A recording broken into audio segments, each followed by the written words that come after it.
también se le conoce.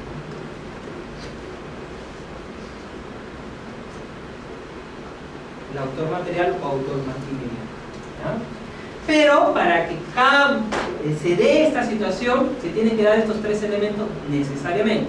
Aunque el profesor Iván Montoya ha señalado que puede darse alguno de estos elementos, pero es una posición minoritaria el profesor Iván Montoya.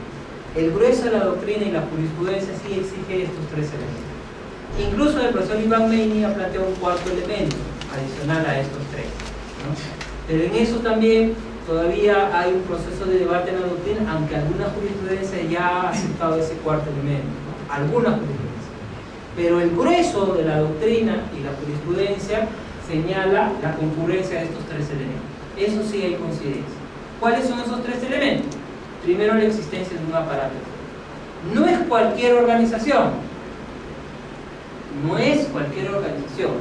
La organización tiene que tener una estructura tal que le permita tener una vida propia, más allá a la mera suma de sus elementos. Es decir, tiene que tener una dinámica propia como organización. Ejemplo, Sendero Luminoso. Sendero Luminoso, en un cierto nivel, tuvo una dinámica propia como organización que le permitía desarrollar acciones que inclusive si se desarticulaba un grupo local, eso no afectaba a la organización, por la dinámica que tenía la organización. Tenía una estructura jerarquizada con divisiones compartimentalizadas, en donde ahí habían comités regionales, luego habían comités locales, grupos, núcleos en el lugar, es decir, tenía distintos niveles jerárquicos y el comité central. Esa era la distribución. El comité central, el comité regional principal que estaba en Ayacucho y los comités locales, que habían distintos, ¿no? Cangallo, Víctor Fajardo, en fin, habían distintos comités. Esa era la distribución jerarquizada que tenía Sendero Luminoso y que en cierto momento el país le permitió tener acciones a nivel nacional, ¿no? Entonces se desarticulaba un comité local, pero el comité regional estaba todavía vigente y reactivaba estos comités locales. Entonces tenía una dinámica. Entonces tiene que ser, por lo tanto, una organización con una estructura jerárquica.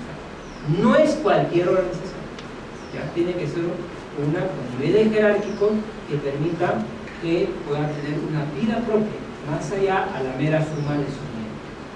Segundo elemento, tiene que ser al margen de la ley. Este aparato de poder debe estar al margen de la ley. Y ahí cabe dos posibilidades.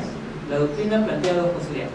Que toda la organización esté al margen de la ley, es decir, que la organización como tal sea ilegal, que llámese Sendero Luminoso o el MRTA, son organizaciones proscritas. Si alguno de acá se levanta y dice soy miembro del Sendero Luminoso o del MRTA, lo que nos corresponde a nosotros es denunciar a la persona a la comisaría más cercana para que le haga una investigación, porque somos organizaciones proscritas, ¿correcto? Esa es una posibilidad.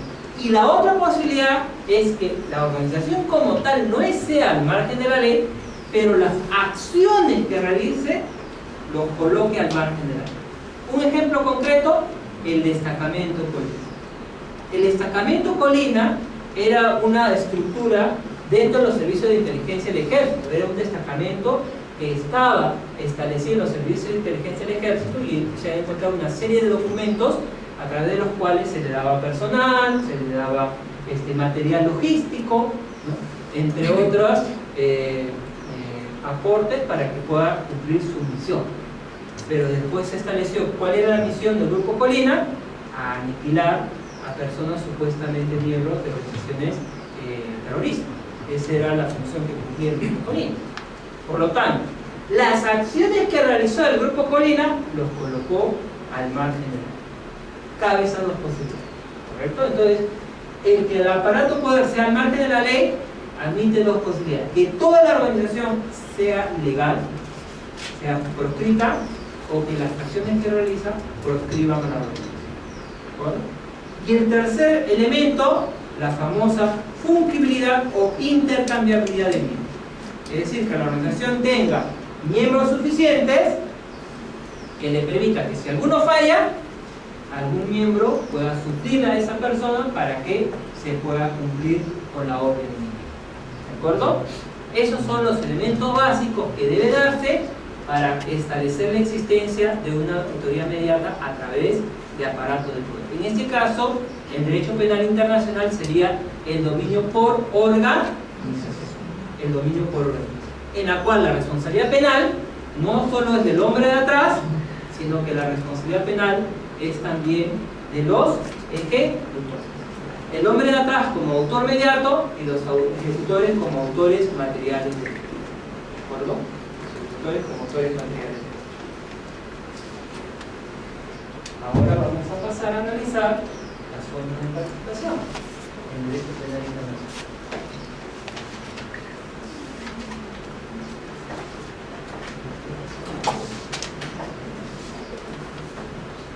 En derecho penal internacional, progresivamente los tribunales penales internacionales han admitido también formas de participación en sentido estricto, es decir, los partícipes. Así, la jurisprudencia para el tribunal de la ex Yugoslavia estableció los presupuestos de la complicidad para diferenciarlo de la complicidad, de la coautoría, y la tribunal para Ruanda los elementos característicos de la incitación al genocidio, para distinguir formas de participación en sentido estricto desde las formas de autoría. ¿Cuáles son las formas de participación? La primera es la complicidad. Ustedes han visto que en derecho penal interno tenemos cómplice primario y cómplice secundario, ¿no es cierto? Señores, en derecho penal internacional no hay esa distinción. En derecho penal internacional no distinguimos en cómplice primario y secundario, sino distinguimos en cómplice en hecho individual y cómplice en hecho grupal. Es raro, ¿no? Pero así está establecido en el Estatuto de Roma de la Corte Penal Internacional. El Estatuto de Roma dice en el 25.3c que será penalmente responsable quien, con el propósito de facilitar la comisión de un crimen, colabora de algún modo en la realización del mismo, incluso suministrando los medios para su comisión. ¿Qué exige en el plano desde el punto de vista objetivo? Cualquier tipo de aporte. Puede ser aporte esencial, lo que en derecho penal interno es cómplice primario, o aporte no esencial, lo que en derecho penal interno sería un cómplice secundario. Admite cualquier tipo de aporte, ¿ya? Pero lo que señala es que quien realice la conducta sea un autor individual. A quien yo brinde el aporte debe ser un autor individual, para que se dé esta figura del 25.3c del Estatuto de Roma. El autor debe ser individual. Y subjetivamente, ¿qué se me exige? Que yo brinde el aporte con el propósito de facilitar el delito. Es decir, le dé, por ejemplo, el arma a mi compañero, en este caso no lo amenazo, sino le doy el arma a mi compañero para que aniquile a la persona que tenemos capturada. Entonces, yo le facilito el arma con el propósito de que pueda realizar el hecho delito. Entonces, en el plano subjetivo, ¿qué exige? Que yo brinde el aporte con el propósito de facilitar el delito. Eso es lo que se me exige. Y el otro supuesto, la otra modalidad de complicidad, es complicidad en un hecho grupal. Es cuando yo doy de algún otro modo un aporte a un hecho realizado por un colectivo. Y eso está regulado en el 25.3d del Estatuto de Roma. Igualmente, desde el punto de vista objetivo, es indiferente la naturaleza del aporte, si es esencial o no esencial. Puede ser esencial, lo que nosotros conocemos como cómplice primario, o no esencial, lo que conocemos como cómplice secundario. Lo relevante desde el punto de vista objetivo es a quién yo brinde el aporte. En este caso debe ser a un grupo. ¿Ya? El aporte que yo brinde debe ser a un colectivo. Por ejemplo, le facilito machetes a un grupo para que lleve a cabo una matanza a miembros de otro grupo. Entonces, con esos machetes que les estoy facilitando, ellos lo van a emplear para aniquilar a un grupo. ¿De acuerdo? Es a un grupo a quien doy el aporte para que ese grupo lleve a cabo el hecho de delito. Y desde el punto de vista subjetivo, basta que yo tenga conocimiento de lo que va a hacer ese grupo. Con eso va a ser suficiente. Es decir, en el plano subjetivo es menos exigente que el caso anterior. Basta con que yo sepa lo que el grupo va a hacer. Es decir, que los machetes que le estoy brindando lo van a emplear para aniquilar a los miembros del grupo étnico contrario. Y justo ustedes tienen en sus materiales un artículo bastante sencillo que seguramente les han facilitado, ¿no? No. ¿Ah? El aula virtual. Que es este artículo de un profesor peruano bastante breve, que es el profesor Salvador Herencia. Y el profesor Salvador Herencia hace un análisis del caso Katanga, resuelto hace poco por la Corte Penal Internacional, el caso Katanga, y en la que precisamente a Katanga lo han sancionado por esta figura, complicidad de un hecho grupal. Les voy a leer extractos de este artículo para que ustedes puedan entender a qué me estoy refiriendo. Este es el segundo caso que la Corte Penal Internacional ha emitido una sentencia condenatoria de su entrada en funcionamiento. Desde que la Corte Penal Internacional entró en funcionamiento, que fue el año, materialmente, físicamente entró en funcionamiento en 2003, para conocer hechos desde julio del 2002. No puede conocer hechos anteriores. El estatuto entró en vigencia en julio del 2002. El estatuto de Roma entró en vigencia el 1 de julio del 2002. No puede conocer hechos anteriores. Pero la Corte físicamente comenzó a cumplir labores desde los primeros meses del 2003. Y este es el segundo caso en que ha emitido una sentencia condenatoria. El primero fue el caso Lubanga y este es el caso Katanga. Hay otra sentencia que emitió que fue absolutoria. Dice el profesor Salvador Herencia: el segundo aspecto que se puede destacar de este fallo es el grado de responsabilidad que la Corte Penal Internacional le atribuye a Katanga.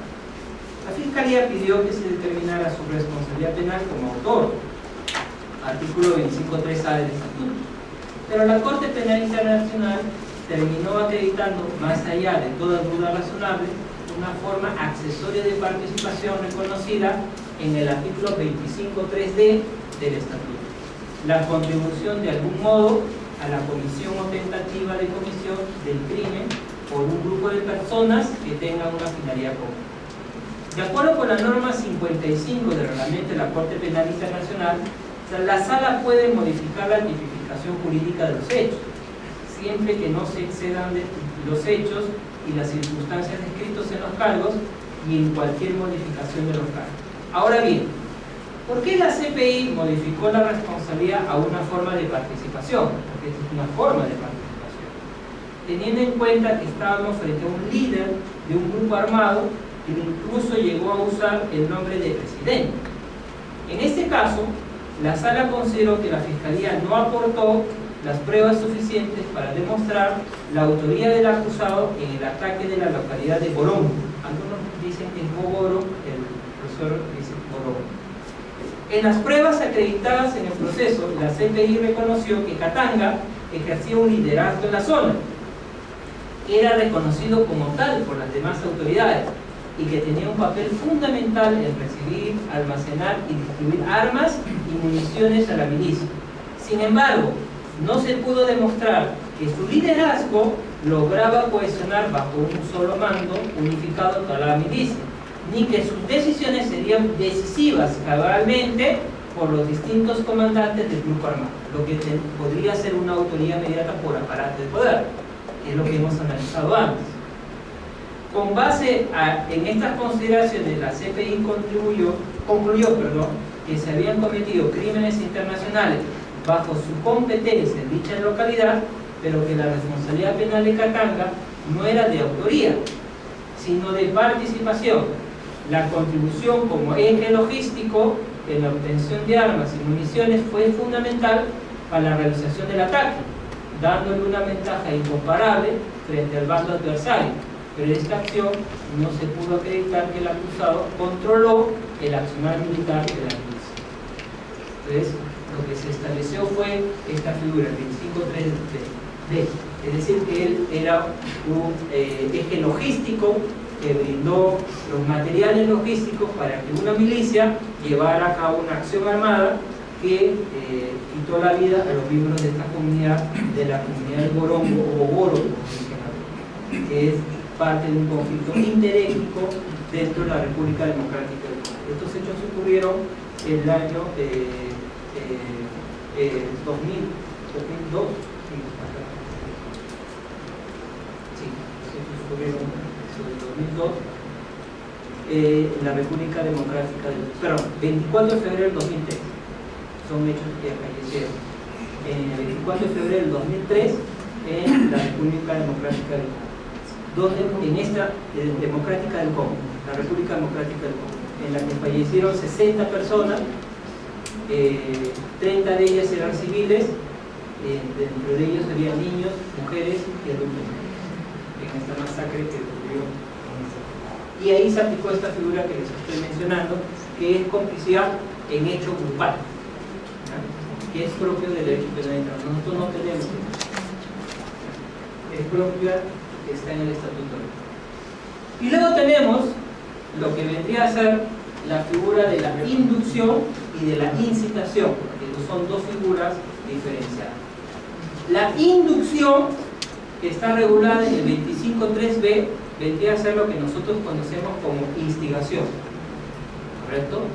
La inducción es lo que nosotros conocemos como instigación, cuando la influencia psicológica se dirige a una persona en concreto, a un grupo de personas determinadas para realizar un crimen internacional, ¿correcto? Por lo tanto, se aplican las exigencias que se aplican a los instigadores: el principio de accesoría limitada y el principio de exterioridad. El autor del hecho debe realizar una conducta típica antijurídica, accesoría limitada, y debe llevar a cabo la conducta al menos al grado de tentativa, principio de exterioridad. De esa forma, la conducta de la persona podrá ser sancionada como instigador, es decir, genera en el autor la decisión de realizar un hecho delictivo, un crimen internacional. La influencia psicológica debe realizarlo sobre una persona en concreto o un grupo determinado de personas, ¿correcto? Eso es la inducción, 25.3b del Estatuto de Roma. Diferente es la figura de la incitación. La incitación está regulado en el 25.3e del Estatuto de Roma. Y es una instigación, dice así literalmente, instigación directa y pública para cometer genocidio. Utiliza el término instigación. Pero no confundamos con la figura jurídica que nosotros conocemos como instigación. Se utiliza ese término, pero no se refiere a la figura jurídica de instigación, sino a la figura jurídica que la doctrina conoce como incitación o provocación, que conocemos también como provocación. En este caso, la influencia psicológica yo la dirijo a un grupo indeterminado de personas, no a un grupo determinado, sino indeterminado de personas. Por eso me exige que sea pública, porque tengo que hacerlo a través de un medio masivo. Por ejemplo, radio, televisión, periódico, volantes, a través de un megáfono, mientras que voy transitando por la vía pública, a través del internet, o puede ser a través de una plaza pública, un discurso en una plaza pública. Yo sé que alguien está recibiendo mi mensaje, pero no sé si exactamente quién está recibiendo mi mensaje. Por eso es público, tiene que ser una acción de carácter público. Y dice directo. ¿Por qué directo? Porque el mensaje debe ser claro. ¿Qué mensaje? Llevar a cabo un acto de genocidio. La incitación solo está referido al crimen de genocidio, no a los otros crímenes internacionales. En cambio, la inducción es en relación a cualquiera de los crímenes internacionales, sea genocidio, sea lesa humanidad, sea crimen de guerra o sea crimen de agresión. ¿Ya? En cambio, la incitación está solamente referida al crimen de genocidio, ¿correcto? Tiene que ser directa y pública. Y desde el punto de vista subjetivo, quien realiza la incitación debe también actuar con el fin de destruir a un grupo nacional, étnico, racial o religioso. El fin de destrucción que se exigen los delitos de genocidio, tiene que estar presente también en el INSI, en el INSI. Tiene que estar presente también en el INSI. Me traje un pequeño video para ver esa figura, pero no sé si nos da tiempo. ¿Podemos pasar el video? Sí. Para que entiendan la figura.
Fernando se quedó dormido porque trabajó hasta las 6 de la mañana.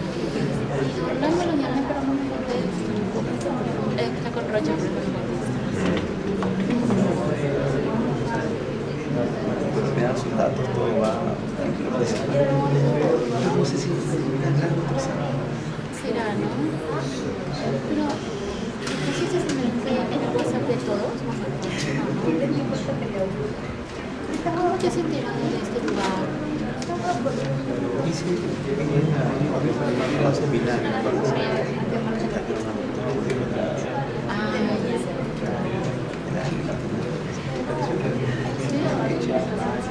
organizan nuestras tareas.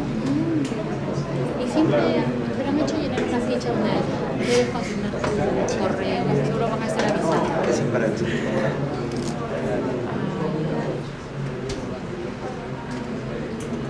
que pasa de eso.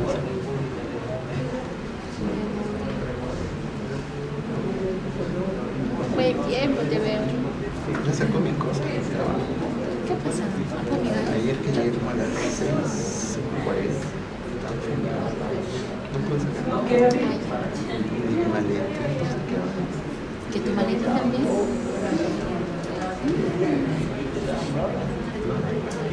Por el tema este Del FICA. Pero en mi casa hay bastante mosquitos. ¿Qué? ¿En tu casa no? no hay esa buena cosa.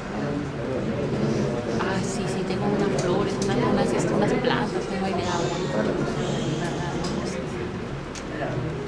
Estás con subtítulos primero. Algunos de repente lo han visto, es la película Hotel Ruanda. Ay, pues todavía no la veo, pero lo voy a decidir.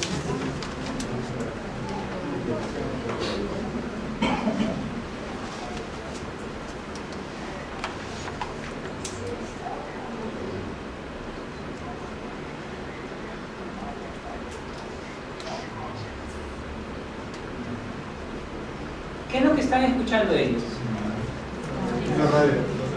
Una radio, ¿no es cierto?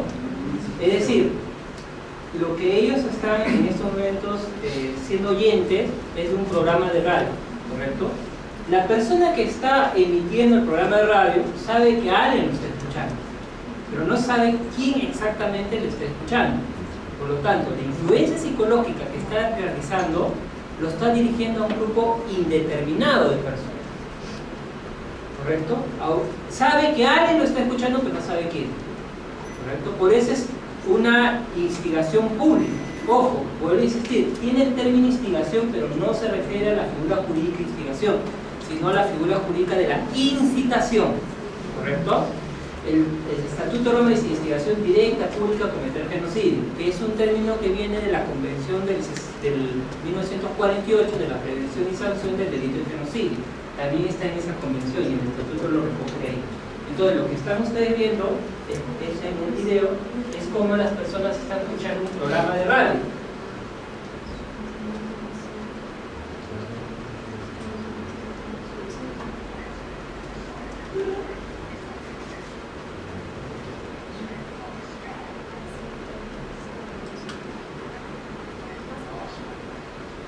¿Qué es lo que dice el programa de radio? Miren lo que dice. Es hora de aplastar a estas, a estas cucarachas Hutus de Ruanda. Miren lo que dice. Es hora de aplastar a estas cucarachas. El término cucaracha aquí lo está endilgando a los miembros del grupo contrario. ¿Quiénes son los miembros del grupo contrario? Los Tutsis. Y les invoca a los Hutus de Ruanda a actuar de esta manera. Es decir, de aplastar a estas. ¿Qué significa aplastar a las cucarachas? Aniquilar, ¿no es cierto? Primero degrado a los miembros del grupo étnico contrario, les quito la condición de personas y la reduzco a la condición de un objeto, y peor todavía, de un insecto, ¿cierto? Y luego convoco a los leales Hutus para que lleven a cabo esta acción, es decir, para que en concreto aniquilen a los miembros del grupo contrario.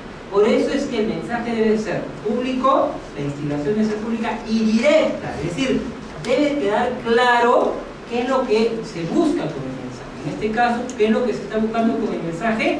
Que se aniquile a todos los miembros del grupo étnico contrario, que vienen a ser los Tutsis. Es lo que se señala en el mensaje.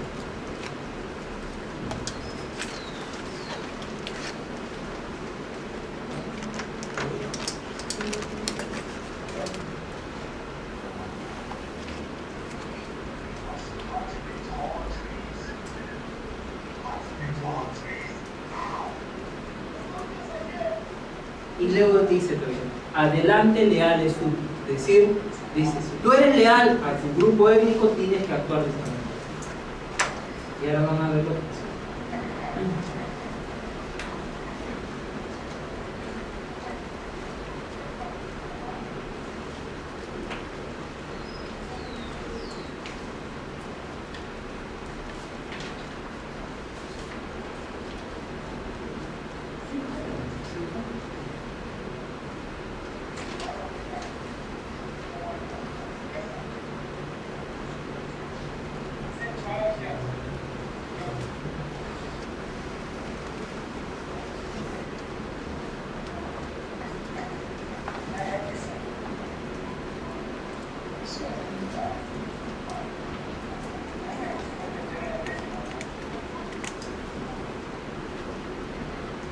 Fíjense lo que dice el documento de identidad. Dice Hutu.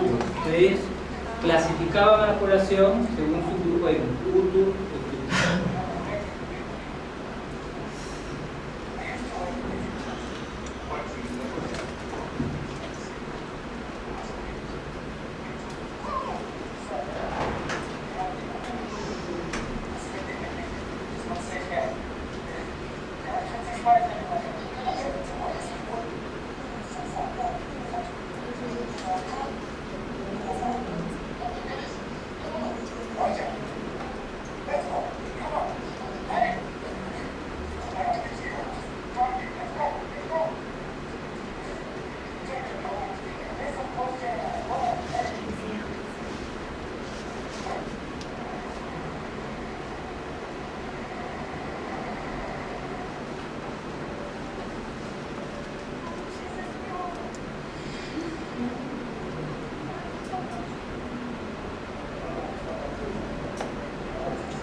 Todos los vecinos fueron aniquilados porque eran tutsis. Y lo que ven ustedes acá es un grupo armado que se llamaba una milicia, o de luto se denominaba, pero que tenía el apoyo del gobierno, porque como ustedes pueden ver, los militares no los intervienen, permiten que continúen accionando, actuando. Entonces esa milicia, Poder Hutu, era la que estaba coludida con el gobierno militar que tomó el poder a la muerte del presidente.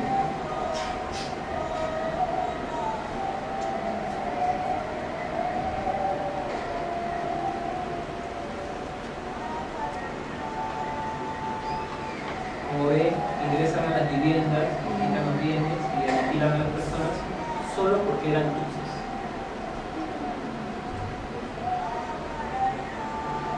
Por eso esto califica como un acto de genocidio.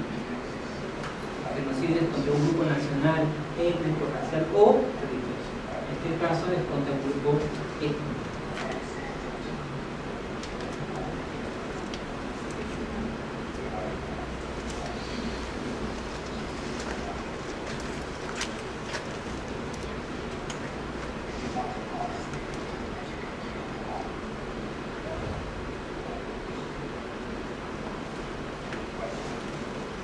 Si alguno ha visto la película completa, recordará que él es el comerciante local y que él importó las machetes y los distribuyó a un precio muy bajo. ¿Con qué objeto? Con el objeto de facilitar la masacre. Y él era uno de los líderes del movimiento Poderud y era el que escucharon el programa de radio. Él era.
Piensa que entraba un río, pero no entraba un río.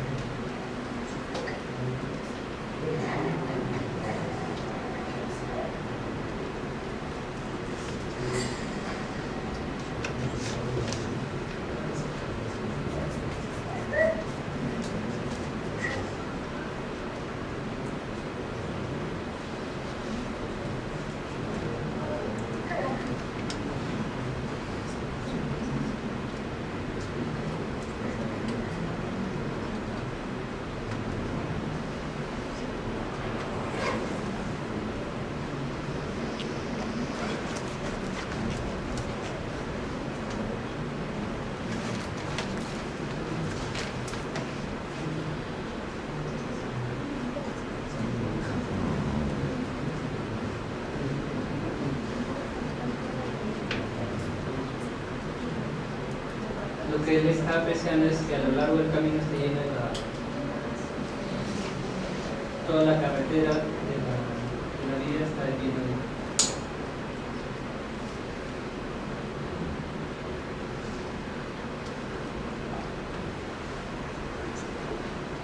para que se hagan una idea, en ese país, en el 94, que ocurrió la masacre, en 3 meses mataron a 800.000 personas. En 3 meses, entre abril y junio del 94.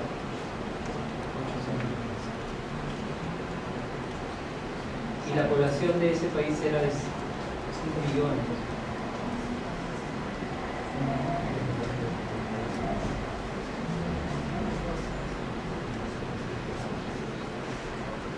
Por eso es que luego establecieron el Tribunal Penal Internacional para Ruanda.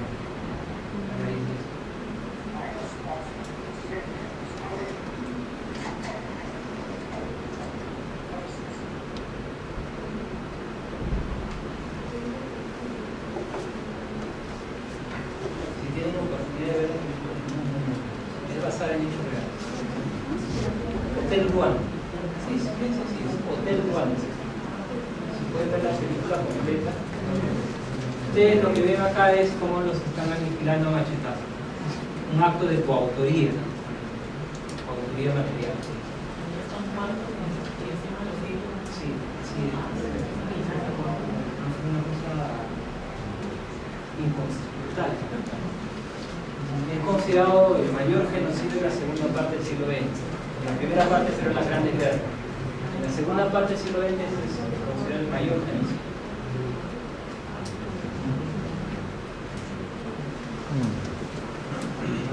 Les recomiendo que puedan ver la película.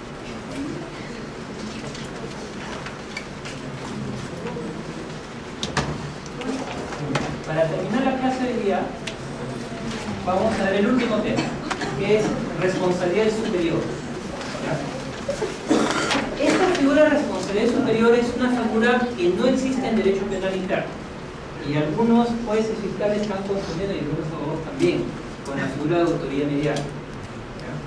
Pero son distintos.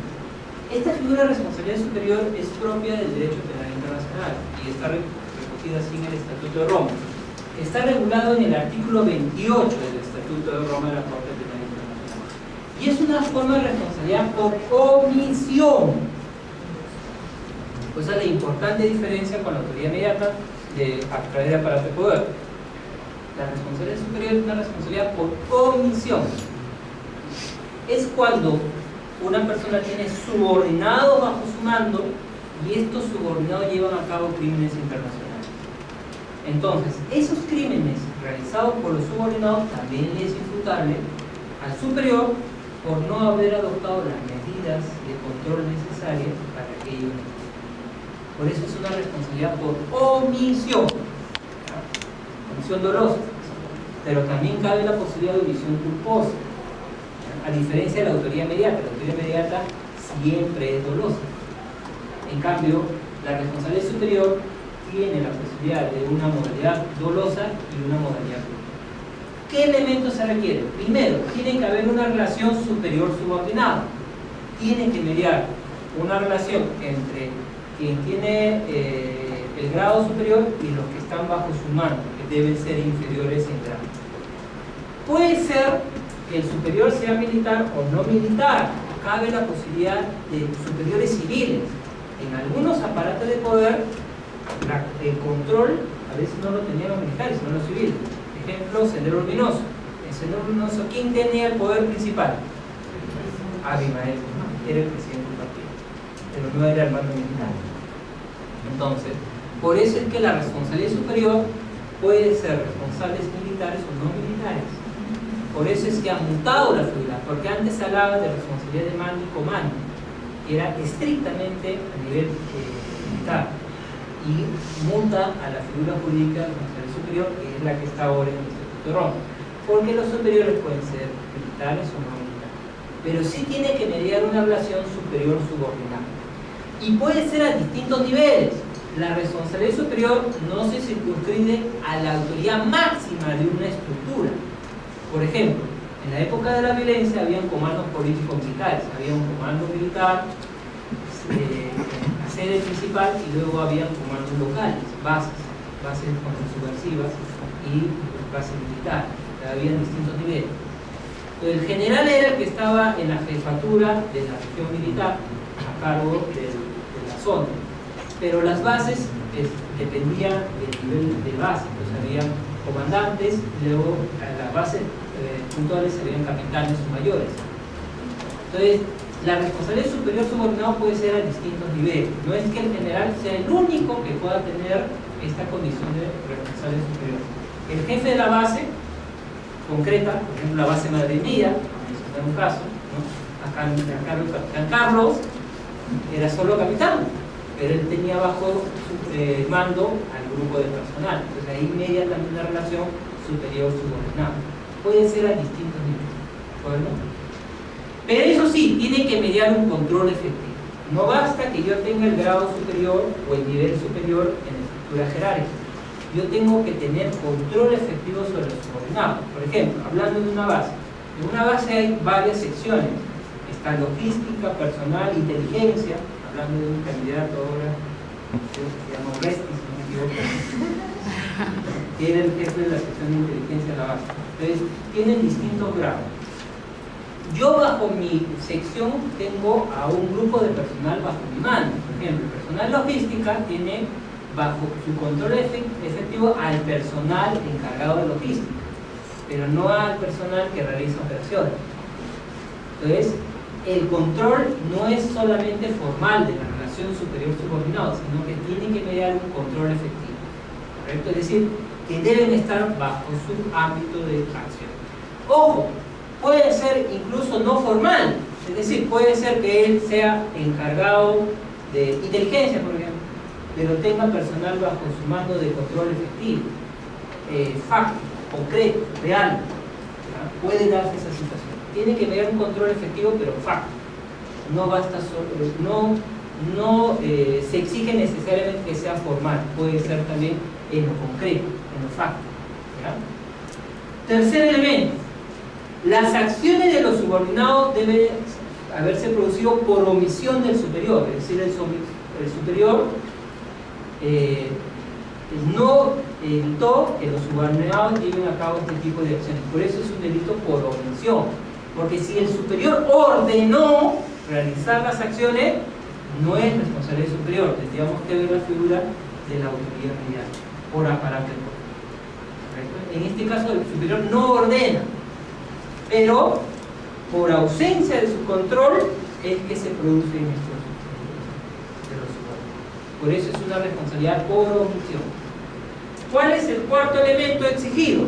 El cuarto elemento es que las contramedidas estén razonablemente a su alcance. Si yo, superior, di a mis subalternos vía de franco, y en el franco los subalternos incurren en algunos actos de indisciplina en un bar, eso no me puede ser imputadas a mí, porque no está razonablemente a mi alcance. ¿Correcto? Entonces, el otro elemento es que las contramedidas para evitar estos hechos estén razonablemente a mi alcance. Y el otro elemento que le da la particularidad de esta figura es que las contramedidas pueden ser para evitar o pueden ser para reprimir. Es decir, puede ser que yo tome conocimiento de los hechos de mis subordinados luego que hayan ocurrido los mismos. En esos casos yo debo tomar medidas para sancionar a mis subordinados por haber incumplido mis órdenes y haber ejecutado este tipo de conducta.